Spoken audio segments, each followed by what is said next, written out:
Саламатсыздарбы? ОТРК Баткен телеканалының жана YouTube каналының көрүүчүлөрү, эфирде маанилүү маек берүүсү. Бүгүнкү темабыз сот чечимдерин жана башка аткаруу документтерин милдеттүү түрдө аткарууну камсыздоочу кызмат адамдары, сот аткаруучулардын ишмердүүлүгү туурасында болмокчу. Бүгүнкү биздин эфирге Сот департаментинин Баткен облустук башкармалыгынын сот аткаруучулардын иш аракетин көзөмөлдөө бөлүмүнүн башкачысы Макамбаев Абдумуталип Абдалиевич жана ошондой эле Баткен райондук сот аткаруучулар кызмат бөлүмүнүн сот аткаруучусу Жалил уулу Данияр болмокчу. Саламатсыздарбы? Бүгүнкү маегибизди алгач сизден баштасак, Абдумуталип Абдалиевич, негизи сот аткаруучулардын негизги милдеттери эмнеде, алардын жоопкерчилиги тууралуу ушул сиз алгач сөз баштап берсеңиз. Саламатсыздарбы?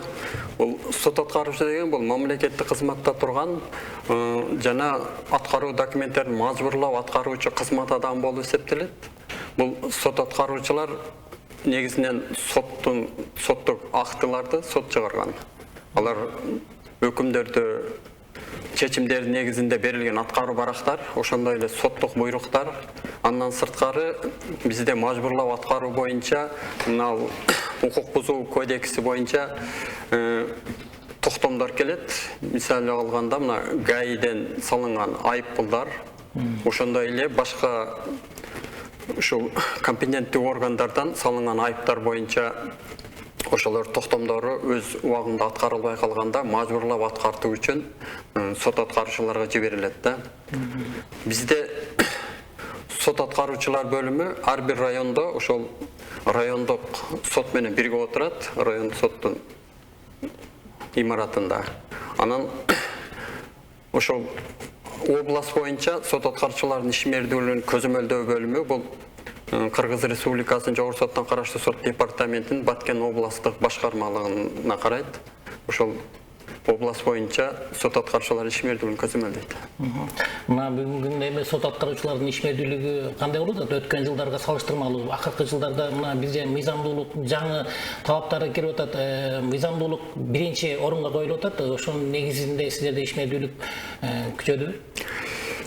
Бизде азыр ишмердүүлүк жакшы болуп атат. Себеби дегенде биз Кыргыз Республикасында мына аткаруу документтери, бардык эле документтер бул цифровизация деп, мына электрондук документ оборотко өткөндөн бери кыйла иштер жеңилдеди. Себеби дегенде мурдагы баягы кагаз менен келген бумажный варианттар азыр кыскарып жок болуп, бардыгы электронный болуп калды. Электронныйдын жакшы жери, электронныйда ошол документти даярдап туруп, электрондук колтомганы койгондо ошол замат эле наркы ошол даректелген дареке ошол замат түшүп калат да. Ошол убакыттан утат бул жерде.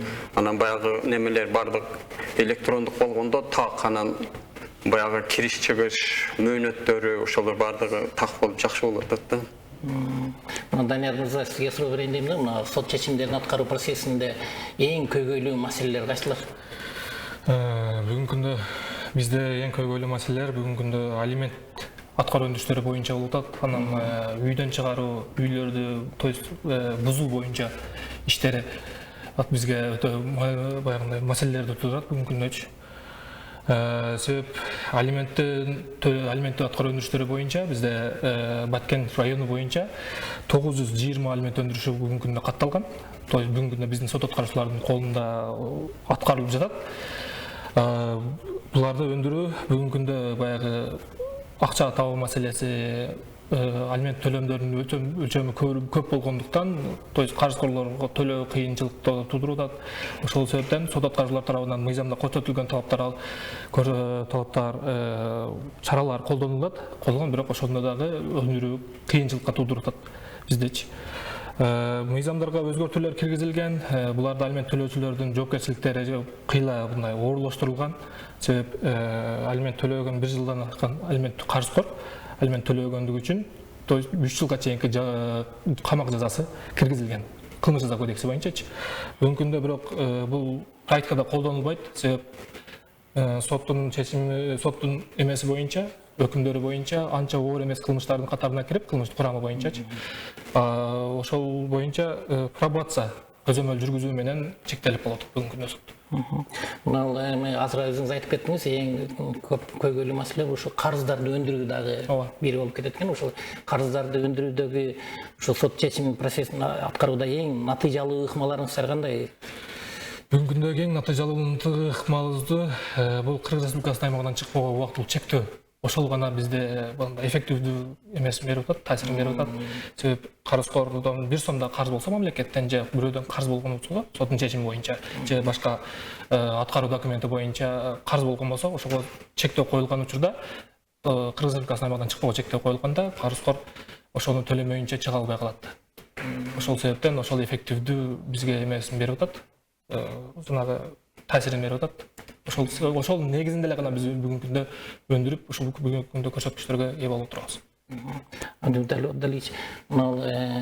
Сот чечимдерин аткаруу процессинде ушул сот аткаруучулардын ишини көзөмөлдөө жагы силерде кандай жолго коюлган? Бизде сот аткаруучулардын ишмердүүлүгүн көзөмөлдөө жагы жакшы жолго коюлган. Себеби дегенде сот аткаруучулар ошол карызкорлорду өз убагында төлөбөй койгондо, баягы аларды Кыргыз Республикасы аймагынан чыгууга чектөө белгилегенде, ошол токтомдору биздин бөлүмгө келет.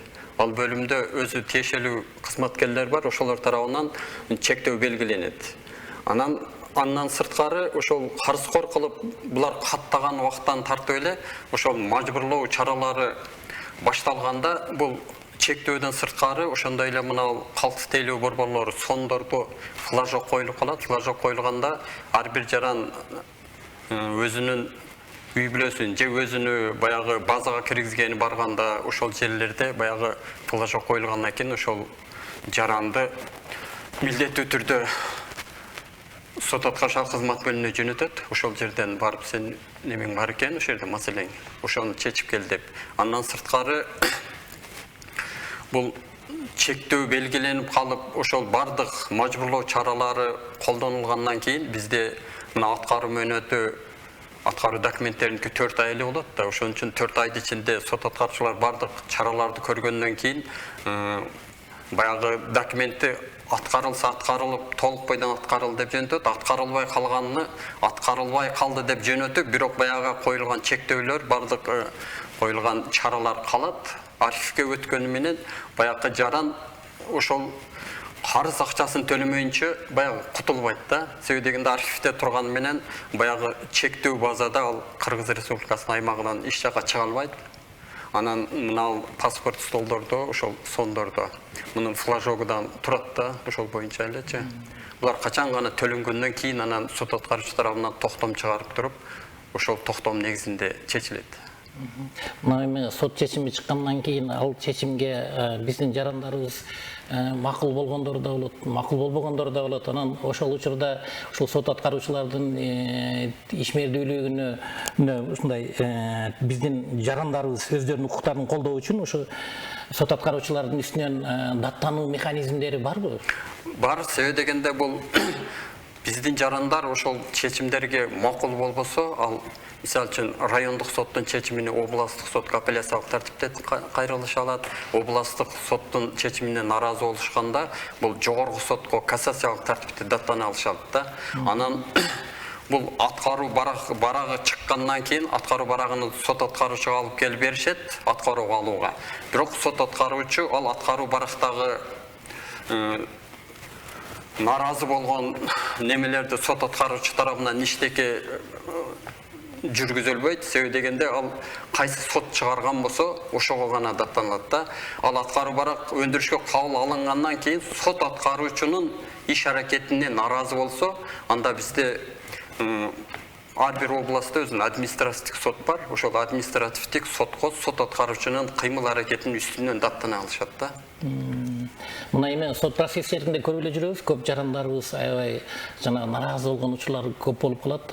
Бул жерде жанагы мүлкүнү мисалы конфискациялоо боюнча чечимдер чыгып калат, ар кандай чечимдер чыгып калат сот тарабынан. Ошолорду аткарууда мына сиздердин ишмердүүлүгүңүздөрдө эң көйгөйлүү учурлар кайсылар эми болуп атат? Чечимди аткаруу процесси дагы абдан татаал болуш керек. Чечимди аткаруу кимдер менен биргеликте иш алып барасыздар, ушул укук коргоо органдары менен байланышыңыздар болобу? Бирок бул биздин ошол конфискация боюнча ошондой эле жок кылуу боюнча баягы аткаруу барактары болгондо бул биздин жоого ылайык ар бир немени ал кандай неме ошол жок кылына турган нерсени ошол боюнча өзүнүн компетенттүү органдары бар. Мисалы үчүн кыймылсыз мүлк болсо өткөрүп берүү боюнча мамлекетте анда ошол мына мүлк фондуна кат жөнөтүлөт. Анан мүлк фондунун катышуусу менен өткөрүп берилет да. Анан башка мына жараксыз колдонууга жараксыз продуктылар болгондо ал боюнча мына санэпидстанцияларга кат жөнөтүлөт. Анан ошол жерден комиссия түзүлүп, ошол комиссиянын негизинде ошо жок кылынса жок кылынат. Анан баягы колдонууга боло турган немелерди ошолордун корутундусу менен ошол кайсыл органга өткөрүп берилиш керек болсо ошо өткөрүп берилет. Бул жерде ар бир конфискация болгон мүлктүн немеси түрү боюнча компетенттүү органдар бар да. Ошолор менен биргеликте иш алып барат сот аткарышчылар. Толтоо ретинде, кошумча ретинде биз бүгүнкү күндө тыгыз сот аткаруучулар ички иштер органдары аркылуу, то есть тыгыз иштешебиз. Ошолор менен карызкорлорду мажбур алып келүү боюнча сот аткарууч токтом чыгарат. То есть карызкор сот аткаруучунун талаптарыны аткарбай же качып жүргөн учурларда сот аткарууч токтом чыгарат. Ошол карызкорду мажбур түрүндө алып келүү боюнча ошонун жергиликтүү өзү ички иштер органдары аркылуу жиберилет. Сот аткарууч участок айтканда участкойлорго аймактык милиция бөлүмүнө жиберилет. Ошолор сот аткаруучунун дарегине камсыз кылып беришет. Белгиленген мөөнөттө камсыз кылып ошолор ички иштер органдары, то есть милиция кызматкерлери менен тыгыз бүгүнкү күндө иштешип келебиз. Абдан сиздердин ишиңиздер деле опытталдуу экен. Мына ошол сот чечимдерин аткарууда сот аткаруучулардын коопсуздугу боюнча дагы сурагым келет да. Бүгүнкү күндө мына ошол сот чечимдерин аткарууда сиздерге дагы ар кандай басымдар болуп калышы мүмкүн, коркунучтар болуп калышы мүмкүн. Бул сиздердин жумушуңуздардын аябай эмоционалдык жактан оор экендигини дагы айгинелейт да сот аткаруучулардын ишмердүүлүгүчү. Мыйзамда ушул сот аткаруучулардын коопсуздугу боюнча дагы бир сиздерди коргогон ушундай бир жактар барбы? Маселелер. Сот аткаруучунун эмесиге коопсуздугуна шек келтирген учурларда кылмыш жаза кодекси жанагы эмеси административдик укук бузуулар жөнүндө кодексинде каралган. Ошолор менен жоопкерчиликке тартылса жоопкерчиликке тартылат. Анан бул сот аткаруучулар өзүнүн ишмердүүлүгүн аткарып атканда бизде азыр сот приставдар кызматы бар. Ошолор ошол сот аткаруучулардын ар бир мисалы үчүн баягы турак жайдан чыгаруу же болбосо баланы алып берүү, дагы башка ошондой аткаруу барактары боюнча аткаруу өндүрүштөрүн жүргүзгөндө сот приставдары дайыма ошол сот аткаруучулар менен бирге чогуу сот аткаруучулардын коопсуздугун коргойт да. Анан ошол негизи сот чечимдерине ишке ашыруу процесси канчалык мөөнөт болот? Ал мөөнөт ким тарабынан коюлат? Ошону башынан аягына чейин көзөмөлдөө жагы кимдин компетенциясына кирет? Сот аткаруучулардын статусу жана аткаруу өндүрүшү тууралуу мыйзам бар. Ошол мыйзамда ачык көрсөтүлгөн. Ошол жерде мыйзамда алименттен сырткары кылмыш, то есть айып, кылмыш иши боюнча келип чыккан айыптарды өндүрүү боюнча алардан сырткары аткаруу өндүрүштөр бул 4 айдын ичинде аткарылыш керек сот аткаруучу тарабынан. Ал эми кылмыш иши боюнча келген айыптарды өндүрүү боюнча бул 3 айдын ичинде өндүрүлүш керек сот аткаруучуларга келип түшкөн күндөн баштап. Ал эми дагы аукцион, ачык торг өткөрүү боюнча булар 6 айдын ичинде аткарылып өндүрүш керек. Дагы бир маселе мына ошол карызкордун мүлкүн кайтаруу боюнча сот чечиминде мисалы ошол мүлктү табуу, аны кайтаруу иштери ким жүргүзөт да ошол нерсени? Мүлктү издөө табуу, ошол мүлктү баалоо боюнча бизге аткаруу сотто ошол сот өндүрүшүндө мүлктү даны өздөрү баалап, карызкор аткаруу баракка көрсөтүлүп келет. То есть ал өндүрүп алуучу менен карызкордун ортосундагы баягы талаштарсыз маселелерди сот аркылуу чечилип, соттун чечиминде көрсөтүлөт. Баасы канчадан, то есть канча сомго бааланган, ошолорду аныкталып келгенден кийин гана сот аткаруучуга түшөт. Кээ бир учурларда бааланбай келип калган сот аткаруу барактарда болот. Ошолордо биз сот аткаруучу көз карандысыз баалоочу дайындап, баалоо дайындап, кийин баалангандан кийин гана аукционго коюп, ачык тортко өткөрүп жарыялаганга мыйзам жол берет.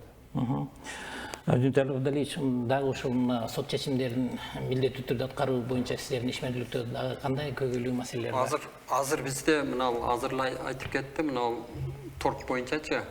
Bizde 24-жылдын сентябрында мыйзамга өзгөртүү киргизилди. Азыр торк электрондук түрдө өтөт да. Сот аткаруучу ошо электрондук торкту жарыялап коет. Ошондо баягы мүлктүн бардык немелерин критерияларын ошол электрондук торкко киргизет. Андан кийин сот аткаруучу ал боюнча иштекке кирише албайт да. Ал система, программа өзү ошо Кыргызстан боюнча кайсы жеринен Кыргызстандын кирген адам ошол жерден кирип, баягы электрондук торкко катыша берет. Бул анан ошол бүткөндө сот аткаруучуга жеңүүчү гана көрүнөт да. Ал жеңүүчү болду дейт. Анан сот аткаруучу ошону менен иштегенде ал баягы көрсөтүлгөн сумманы төлөш керек. Төлөбөсө анан кайрадан торк болот да. Бул жерде мурдагыдай сот аткаруучунун иши ошону менен кыйла жеңилдет да. Ошо торкторду ошол электрондук торкко эле киргизип коет. Анан качан болот, кандай болот, мурдагыдай немеси жок да. Система өзү неме кылат. Аныкта берет. Коррупцияга каршы күрөшүүнүн дагы бир элементи деп дагы айтсак болот экен. Бул коррупциянын алдын алуу боюнча. Анан ошо карызкордун мүлкүн баалоо боюнча бул соода болгондон кийин гана, акча которулгандан кийин сот иши толук сиздердин көзөмөлдөн алынат. Ушундай болуп калабы? Аткаруу иштери. Жок, алар карызкордун мүлкү ошол көрсөтүлгөн тарап баалабаса, анда ошол сот департаментинин областтык башкармалыгында ошол көз карандысы эксперттер менен түзүлгөн келишим бар. Ошол келишим негизинде ошол баалоочу баалап берет. Ага тарап наразы болсо, кайра жазып, кайрадан баалаткан укугу бар да. Эми бүгүн азыр мына айттыңыз, Данияр мырза, деген көйгөйлүү маселелер жанагы биздин жарандардын алимент боюнча кайрылуулары депчи. Ушул учурларда кандай сиздерде көйгөйлөр пайда болуп атат ушул? Көйгөйлөр бул карызкорлордун алименттен толук маалыматтары жок, же бул мыйзамды билбегендиктен келип чыгып атат. Жаңа ата энелик милдетин толук аткаруудан колунда жоктугу ошол маселелер келип тудуруп атат да көпчүлүгүндө. Анан биз эч жерде иштебеген кишилер боюнча алименттин суммасы бул иштеген кишиге караганда көбүрөөк төлөп калган маселелер көп жаралып атат да, наразылыктар тудуруп атат алимент төлөөчүлөрдүчү. Себеп мыйзамда көрсөткөн, үй бүлө кодексинде көрсөткөн, эч жерде иштебеген киши өзү жашаган аймак боюнча орто чейим акы эсебинен өндүрүлөт деп көрсөткөн. Бир бала үчүн 4/1 деп көрсөткөн. 4/1ден бүгүнкү күндө шаар боюнча 9246 сомду түзсө, район боюнча 5704 сомду түзүп атат бир бала үчүнчү. Бул көп деген наразылыктар тудуруп атат карызкорлор тарабынан. Мынакы иштеген кишилер ошол мыйзамда көрсөтүлгөн боюнча иштеген айлыгы боюнча биз соттун чечими келип түшкөн күндөн баштап иштеген жерин аныктап бухгалтериясына жиберип коебуз. Келечекте бухгалтериясы алган айлыгынан эсептеп тийиштүү өлчөмдө өндүрүп алуучунун эсебине которуп берип жүрөт. Ошондойчу. Бизде ошондо бирок иштебеген, фактически иштебеген кишилердики төлөөгө келгенде кыйналып, бүгүнкү күндө көпчүлүгү жаза жоопкерчиликке тартылып калып атат. Жакшы. Мына белгилүү соңуна чыгып атат. Мүмкүн дагы кошумча айта турган болсо, сизге мүмкүнчүлүк берсек, ошол сиздердин сот аткаруучулардын ишмердүүлүгүндөгү маселелер боюнча мүмкүн жарандарга кайрыла турган айрым көйгөйлүү маселе болсо айтсаңыздар болот. Бизде эми сот аткаруучулардын аткаруу ишмердүүлүгүндө мына биздин ошол карызкорлордун азыркы убакытта мына тышкы миграцияда жүргөнү ошол тоскоолдук болуп атат да. Себеби дегенде ошол жумуш издеп тышкы миграцияга чыгып кеткенде ошол жагынан ошол карызкор менен байланышуу кыйын болуп атат. Ошондой эле көпчүлүк немелерде биздин соттук актыларда карызкордун Кыргыз Республикасынын аймагында жашаганда дарек көрсөтүлөт да. Анан ошол дарек боюнча барганда ал жерде жок болуп, ошол тышкы миграцияга чыгып кеткен болот. Ошол көйгөйлөр болуп атат. Анан ошондой эле мына bizde өндүрүп алуучунун арызы менен баягы мисалы үчүн алименттерди төлөбөй койгон учурда Кылмыш жаза кодексинин 178 статьясы менен сот аткаруучу ички иштер органына өткөрүп берет. Ошол өткөрүп бергенде аны сотко ички иштер органы териштирип турган сотко өткөрөт. Сотко өткөргөндөн кийинки жазасы мисалы үчүн өткөндөн кийин ошондо 200 эсептик көрсөткөн 500 эсептик көрсөткө чейин айып салынып атат, же болбосо коомдук иштерге анан оор неме болгондо ошондо биринчи часть боюнча, биринчи бөлүм боюнча 2 айдан 1 жылга чейинки мөөнөткө түзөтүү жумуштарына жөнөтүлүп атат да. Бул жерде ошол неме эң оор 3-чү бөлүмү менен гана баягы 3 жылга чейинки эркинен ажыратуу каралган, бирок ал анча оор эмес болгондуктан анда пробация колдонулуп калып атат дагы. Баягы көп биздин карызкорлор жоопкерчиликти сезбей калышат да, баягы өзүнүн баласына каралашканга алиментти өз убагында төлөбөй коюшуп атат да. Бул демек эң негизги көйгөйлүү маселе жанагы сот чечими убак эле чыккан, бирок аткарылбай турат деп жарандардын арасында сөз болгондо ошол дайын дарегинин жоктугу дагы маанилүү. Эң маанилүү ошол болуп атат. Тышкы жана ички миграцияларга туш болушуп, биз ошол аткарбакта көрсөтүлгөн же электрондук пропискасы көрсөтүлгөн дарекке барган учурда карызкорлор көпчүлүк учурда жок болуп калат. Мисалы алып караганда ГАИнин айып пулу, то есть жол коюм коопсуздук камсыздоо бөлүмүнүн айып пулдары боюнча 1000 сом айып пул салынганда ал убакыт төлөбөй койгон, карызкор төлөбөй сот аткаруучуга мажбур түрдө аткарууга жиберилген, ГАИ тарабынан жиберилгенде биз карызкордун үйүнө кат жиберебиз, сунуш өз ыкчары менен ошол айып пулду төлөп кой деген. Карызкор төлөбөсө биз ошол карызкордун үйүнө чыгып уюштуруп, чыгып барып ошол даректе жашабагандыгын аныктап, баткен аныкталып, көпчүлүк учурда аткаруу мүмкүнчүлүк болбой калып атат ошол себептенчи. Андан Баткен шаары, Баткен району көпчүлүк учурунда документациясы, то есть паспорт алуу үчүн өзүнүн турак жайында документи жок болуп калып, башка бир коншунасынын үйүнө эмеге турган, убактылуу пропискага туруп коюп, ошол менен ал пропискасы ошол үйдө кала берген, ал өзү фактически башка үйдө жашап жүргөн учурлар көп катталат да биздечи. Ошого биз карызкорлорго түшүндүрүү иштерин жүргүзөбүз. Өзүң жашаган дарек боюнча эмеге тур, фактически жашаган дарегиңе электрон пропискаңа тур. Ошол бизге дагы баягы өзүңө дагы маселелериңди чечкенге ыңгайлуу болот деп түшүндүрүп келебиз. Бирок бүгүнкү күндө дагы ошол маселе чечилбей келет. Абдимуталип Абдалиевич, мына сот чечимдерин күч менен аткаруу учурларда болуп калат. Ушул боюнча дагы айтып берсеңиздер, мына кайсы учурларда күч менен аткарылат сот чечимдеричи?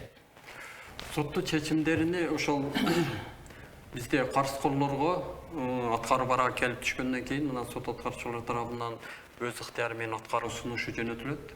Ал сунушта 10 жумушчу күн берилет. Ошол 10 жумушчу күн өткөндөн кийин анан ошол аткаруу өндүрүшү боюнча мажбурлап аткаруу башталат дагы. Ошондон кийин ошол мажбурлап аткаруунун чаралары көрүлөт да. Анда биринчи эле жасаган кыймылдары ошол карызкордун кыймылдуу жана кыймылсыз мүлктөрү изилденет, ошондой эле банктагы эсеп счеттору изилденет. Анан ошолорго Кыргыз Республикасынын аймагынан чыгуусуна чектөөлөр белгиленет. Бул жерде ошол мажбурлап аткаруу чаралары ушулар болуп эсептелет да. Колдонууга чейин бардык коргоо органдары тарабынан чактырылып атып, жанагындай буздуруу, сүрдүрүү маселелери болуп калат кээ бир учурларда. Жанагы кызыл чектен чыгып кеткенде азыркы учурда жүрүп атпайбы ушул боюнча дагы? Ошол сот аткаруучулар тарабынан силерге берилгенден кийин анын аткарылуусун көзөмөлдөөдө күч колдонгон учурлар дагы болуп калат да ушул? Андай учурларда мисалы үчүн бир жерди буздуруу же баягы мүлктү бөлүштүрүү ошол убактарда сот аткаруучуларга бул жерде ички иштер органдары көмөктөшөт аткарууга. Ошондой эле мына ал өзгөчө кырдаалдын кызматкерлери көмөктөшөт. Ошол эле учурда мына ал медицина жагынан дагы биздин дарыгерлерден катышат. Ал жерде баягы биргеликте аткарылат да. Анан өзүбүздүн ошол сот приставдары ошол жерде баягы сот аткаруучунун барып ошону коргоп ошол процесстеги тартипти карашып турат да. Бул жерде бардыгы уюшкандыкта көмөктөшүп биргеликте аткарылат да, мындай оор немелер, аткаруу өндүрүштөрү. Жакшы, негизи андай иштерге барбаш керек. Бу жерде биздин жарандардын баягы жарандык түшүнүгүсү өтө маанилүү болуп атат. Ошол эгер сот чечими чыккан болсо, аны сөзсүз аткарыла тургандыгын бардык жарандарыбыз түшүнө билиш керек. Мыйзамдуулукка мындай урматтай билиш керек да мыйзамдуулукту. Анан эми мына берүү соңуна чыкты. Урматтуу телекөрүүчүлөр, бүгүн биз сот чечимдерин жана башка аткаруу документтерин милдеттүү түрдө аткарууну камсыз кылуучу кызмат адамдары, сот аткаруучулардын ишмердүүлүгү туурасында сөз кылдык. Ал эми бүгүнкү биздин берүүбүздүн коноктору сот департаментинин Баткен облустук башкармалыгынын сот аткаруучулардын иш аракетин көзөмөлдөө бөлүмүнүн баш кадиси Макамбаев Абдумуталип Абдалиевич жана Баткен райондук сот аткаруучулар кызмат бөлүмүнүн сот аткаруучусу Жалил уулу Данияр болду. Ал эми берүүнү мен Мамажан Молдоев алып бардым. Ушуну менен берүүбүз соңуна чыкты. Кийинки берүүдөн көрүшкөнчө саламатта отуруңуздар.